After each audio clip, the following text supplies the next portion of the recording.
100%।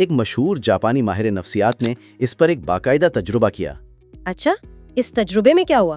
اس تحقیق میں ثابت ہوا کہ اگر 3 سے 5 سال کی عمر کے عام بچوں کو، جن کا موسیقی سے کوئی خاندانی تعلق نہ ہو، ایک مخصوص قسم کی ٹریننگ دی جائے تو ان کے دماغ کے نیورونز بھی ویسے ہی نئے راستے بنا لیتے ہیں۔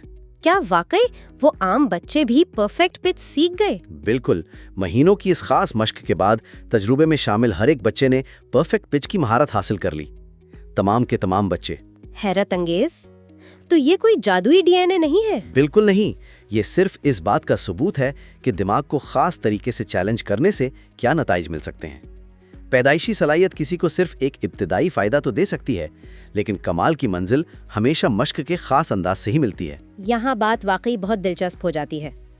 اگر سب کچھ ٹریننگ ہے اور دماغ واقعی طور پر خود کو بدل سکتا ہے تو پھر ایک سوال کھڑا ہوتا ہے۔ جی، وہ کیا؟ ہم اپنے ارد گرد دیکھتے ہیں کہ بہت سے لوگ سالوں سے کوئی ایک کام لگاتار کر رہے ہیں، تو وہ اس کام کے ماسٹر کیوں نہیں بن جاتے؟ یہ روزمرہ کی زندگی کا ایک بہت بڑا المیہ ہے۔ مطلب ہم میں سے بہت سے لوگ پچھلے 15 یا 20 سالوں سے روزانہ گاڑی چلا رہے ہیں، تو پھر ہم سب فارمولا 1 کے ریسر کیوں نہیں بن گئے؟ یا ہم ہر اتوار کو دوستوں کے ساتھ بیڈمنٹن کھیلتے ہیں، لیکن کچھ مہینوں بعد کھیل میں بہتری آنا مکمل طور پر رک کیوں جاتی ہے؟ یہ ایک بہترین مثال ہے، اور وہ جو پوشیدہ دیوار ہے جو انسان کو ایک خاص مقام پر لا کر کھڑا کر دیتی ہے، وہ دراصل ہماری مشق کی نوعیت ہے۔ مشق کی نوعیت؟ اس سے کیا مراد ہے؟ یہاں پر ہمیں 2 تصورات، عام مشق اور بامقصد مشق کے درمیان کا بہت بڑا فرق سمجھنا ہوگا۔ عام مشق اور بامقصد مشق، ان میں بنیادی فرق کیا ہے؟ دیکھیں، عام مشق ایک ایسا عمل ہے جو مکمل طور پر آٹو پائلٹ پر ہوتا ہے۔ انسان طبی طور پر سکون پسند واقع ہوا ہے۔ ہاں، یہ تو ہے، ہم مشکل چیزوں سے بھاگتے ہیں۔ بالکل، تو جب ہم سالوں سے گاڑی چلا رہے ہوتے ہیں تو ہم دراصل عام مشق کر رہے ہوتے ہیں۔ ہمارا دماغ ڈرائیونگ کو کم سے کم توانائی خرچ کر کے انجام دینے کا عادی ہو چکا ہوتا ہے۔ صحیح، ہم ساتھ گانے بھی سن رہے ہوتے ہیں، دوستوں سے بحث بھی کر رہے ہوتے ہیں، اور گاڑی خود بخود چل رہی ہوتی ہے۔ ایگزیکٹلی، اور ہمارا دماغ ڈرائیونگ میں بہتری لانے کا کوئی نیا ہدف مقرر نہیں کرتا، بس جہاں گزارا ہونے لگتا ہے دماغ وہیں رک جاتا ہے۔ تو بامقصد مشق اس سے مختلف کیسے ہے؟ دوسری طرف بامقصد مشق ہے جو اس کے بالکل الٹ ہے۔ اس میں کوئی آٹو پائلٹ نہیں ہوتا، بلکہ اس میں شعوری طور پر اپنے آرام دہ دائرے یعنی کمفرٹ زون سے باہر نکلنا پڑتا ہے۔ اچھا۔ اور کمفرٹ زون سے باہر نکلنا ذہنی اور جسمانی طور پر ایک انتہائی تھکا دینے والا عمل ہے۔ یہ کمفرٹ زون سے باہر نکلنے اور ہدف مقرر کرنے والی بات سننے میں تو بڑی فلسفیانہ لگتی ہے۔ کیا روزمرہ زندگی کی کسی عملی مثال سے اس فرق کو مزید واضح کیا جا سکتا ہے؟ ضرور۔ فرض کریں ایک شخص گراؤنڈ میں جا کر کرکٹ کی بیٹنگ سیکھنے کی کوشش کر رہا ہے۔ وہ اپنے دوستوں کے ساتھ گپ شپ کرتے ہوئے بغیر سوچے سمجھے بالر کو 100 شاٹس مارتا ہے۔ تو یہ عام مشق کی کیٹیگری میں آئے گا نا؟ بالکل، یہ خالصتاً عام مشق ہے۔ اس کا پسینہ تو بہے گا، وقت بھی لگے گا، لیکن اس کی تکنیک میں رتی برابر فرق نہیں آئے گا، کیونکہ اس کا دماغ حاضر نہیں ہے۔ تو اگر اسے بامقصد مشق کرنی ہو تو وہ کیا کرے گا؟ بامقصد مشق یہ ہے کہ وہ شخص نیٹ میں جائے اور یہ طے کرے کہ اگلی 20 گیندوں پر میرا پورا دھیان صرف اور صرف اپنی بائیں کونی کو بالکل سیدھا رکھنے پر ہوگا۔ مطلب ایک بہت ہی مخصوص اور چھوٹا سا ٹارگٹ۔ ایگزیکٹلی، وہ شاٹ کے نتیجے کی پرواہ کیے بغیر صرف کونی پر فوکس کرے اور ہر گیند کے بعد خود کا سختی سے جائزہ لے کہ کیا کونی واقعی سیدھی رہی یا نہیں۔ صحیح، اس میں تو واقعی بہت زیادہ ذہنی مشقت لگتی ہوگی۔ بالکل، اس عمل میں دماغ پوری طرح حاضر ہوتا ہے، پسینہ جسم سے زیادہ دماغ کا نکلتا ہے، اور یہی وہ طریقہ ہے جس سے بہتری کی طرف پہلا قدم اٹھایا جاتا ہے۔ یہ بات اب بالکل صاف ہو گئی کہ بامقصد مشق عام آٹو پائلٹ والی روٹین سے بہت بہتر ہے۔ اس سے انسان اپنے کھیل یا کام میں نمایاں بہتری لا سکتا ہے۔ لیکن ذرا رکیے، صرف ایک چھوٹا سا ٹارگٹ سیٹ کر لینے سے کوئی بین الاقوامی سطح کا چیمپئن تو نہیں بنتا نا؟ آپ نے بالکل صحیح رخ پر سوچا ہے۔ میرا مطلب ہے دنیا کے بہترین لوگوں کی صف میں کھڑے ہونے کے لیے یقیناً کچھ اور بھی درکار ہوگا۔ اس سے ایک بہت اہم سوال پیدا ہوتا ہے، اور یہیں پر اس کتاب کا سب سے طاقتور نظریہ سامنے آتا ہے، جسے شعوری مشق یا ڈیلیبریٹ پریکٹس کہا جاتا ہے۔ شعوری مشق، کیا یہ بامقصد مشق سے ایک قدم اور آگے کی چیز ہے؟ جی ہاں، یہ وہ سنہری چابی ہے جو عظمت کے دروازے کھولتی ہے۔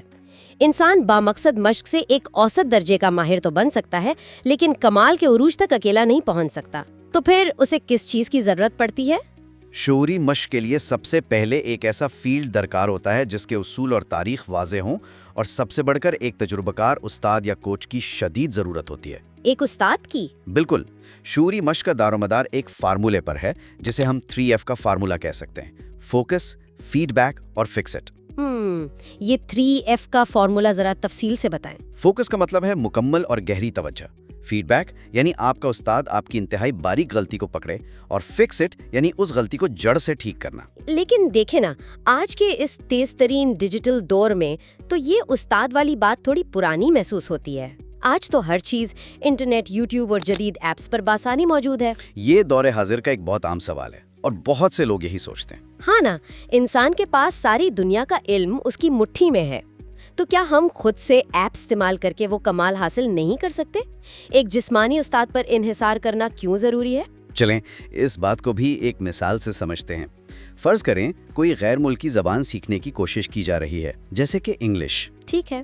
شیشے کے سامنے کھڑے ہو کر بولنا یا کسی موبائل ایپ پر تلفظ کی پریکٹس کرنا یقیناً بامقصد مشق ہے، لیکن مسئلہ یہ ہے کہ انسان کا دماغ اپنی ہی غلطیوں کے لیے اندھا ہوتا ہے۔ ایک منٹ، اندھا کیسے ہوتا ہے؟ کیا ہمیں خود اپنی غلطی سنائی نہیں دیتی؟ بالکل نہیں سنائی دیتی۔ ہم خود نہیں جان سکتے کہ ہم کس مقام پر اور کتنی باریک غلطی کر رہے ہیں۔ ہم جو بول رہے ہوتے ہیں ہمیں وہ بالکل ٹھیک لگ رہا ہوتا ہے۔ اوہ اچھا، تو یہیں پر استاد کا کردار آتا ہے۔ ایگزیکٹلی، یہی پر ایک ماہر استاد کام آتا ہے۔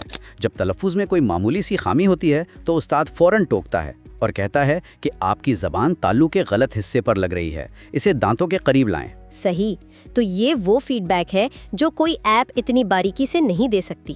بالکل، اور پھر وہ استاد اس وقت تک آگے نہیں بڑھنے دیتا جب تک وہ غلطی 100% دور نہ ہو جائے۔ وہ آپ سے بار بار بلواتا ہے، یہ فکس اٹ ہے۔ یہ تو بہت چڑچڑا کر دینے والا عمل ہوگا۔ یہی تو بات ہے، استاد دراصل دماغ کو اس کی آخری حد تک دھکیلتا ہے جہاں انسان کا اپنا ذہن ہار مان لینا چاہتا ہے۔ تنقید برداشت کرنا اور ایک ہی تکلیف دہ عمل کو بار بار دہرانا اتنا مشکل ہوتا ہے کہ زیادہ تر لوگ بیچ راستے میں ہی ہمت ہار دیتے ہیں۔ تو اس سب کا اصل مطلب کیا ہے؟ جب کوئی شخص سالوں تک اس 3F والے کڑے فارمولے اور ایک سخت استاد کے زیر سایہ گزرتا ہے تو اس کے دماغ کے اندر حقیقت میں کیا تبدیلی رونما ہوتی ہے؟ اگر ہم اسے بڑی تصویر کے ساتھ جوڑ کر دیکھیں تو یہ وہ مرحلہ ہے جہاں وہ انسان عام انسانوں سے مکمل طور پر مختلف ہو جاتا ہے۔ مختلف کیسے؟ مطلب وہ عام انسانوں کی نسبت دنیا کو کس نظر سے دیکھتا ہے کہ اس کے فیصلے اتنے حیران کن ہو جاتے ہیں؟ اس سوال کا جواب انسانی دماغ کے ایک انتہائی پراسرار اور طاقتور نظام میں چھپا ہے جسے سائنس مینٹل ریپرزنٹیشنز یا دماغی خاکہ کہتی ہے۔ پوری گیم کھیل جاتے ہیں۔ بالکل، اور وہ سیکنڈز میں ایسے چال چلتے ہیں جنہیں سمجھنے میں عام دماغوں کے سر چکرا جائیں۔ یہ سب اسی دماغی خاکے کا کمال ہے۔ تو کیا ان کے دماغ واقعی سپر کمپیوٹر بن جاتے ہیں؟ وہ اتنی چالیں کیسے یاد رکھتے ہیں؟ دراصل سالوں کی اسی شعوری اور تکلیف دہ مشق کے بعد ان ماسٹرز کے دماغ میں ان کے متعلقہ کام کا ایک انتہائی پیچیدہ اور تفصیلی نقشہ بن جاتا ہے۔ اچھا، جب ایک عام انسان شطرنج کا بورڈ دیکھتا ہے تو اسے 32 الگ الگ مہریں اور 64 خانے نظر آتے ہیں، اور اس کا دماغ اس قدر زیادہ معلومات کو پروسیس نہیں کر پاتا۔ ہاں، وہ تو ایک ساتھ اتنی چیزیں دیکھ کر کنفیوز ہو جائے گا نا۔ ایگزیکٹلی، لیکن ایک گرینڈ ماسٹر کا دماغ اسے 32 مہروں کے طور پر نہیں دیکھتا، وہ ان مہروں کو پیٹرنز اور جنگی لائنوں کے بڑے بڑے چنکس یعنی چنکس کی شکل میں دیکھتا ہے۔ بالکل، ان کا دماغ معلومات کو یکجا کر کے ایک بڑی تصویر بنا لیتا ہے، اور یہی وجہ ہے کہ وہ بند آنکھوں سے بھی پورے بورڈ کا نقشہ اپنے دماغ میں واضح طور پر دیکھ سکتے ہیں۔ یہ دماغی خاکے والا تصور واقعی ذہن کو الجھا دینے کے ساتھ ساتھ بہت دلچسپ بھی ہے۔ کیا ہم اسے کسی ایسی عام سی چیز کے ساتھ جوڑ سکتے ہیں جس کا سامنا ہم سب کو روزمرہ زندگی میں کرنا پڑتا ہے؟ ہاں، تاکہ بات سب کی سمجھ میں آ جائے۔ بالکل، تاکہ اس چنکنگ اور مینٹل ریپرزنٹیشن کے عمل کی پوری طرح سمجھ آ سکے۔ اس کی ایک انتہائی زبردست اور جانی پہچانی مثال ہماری روایتی بریانی پکانے کی ترکیب ہے۔ ارے واہ، بریانی کی مثال! یہ تو ہر گھر کی کہانی ہے۔ ہاں نا، اب ذرا سوچیں، جب کوئی ایسا انسان جس نے زندگی میں کبھی کچن کا رخ نہ کیا ہو، وہ کسی کتاب یا ویڈیو میں بریانی کی ریسیپی دیکھتا ہے تو اسے بے مختلف اور انتہائی پیچیدہ مراحل نظر آتے ہیں۔ بالکل، پیاز کو ایک خاص حد تک سنہلا کرنا، مسالے بھوننا، گوشت گلانے کا دقیق حساب رکھنا، چاولوں کی کنی چیک کرنا۔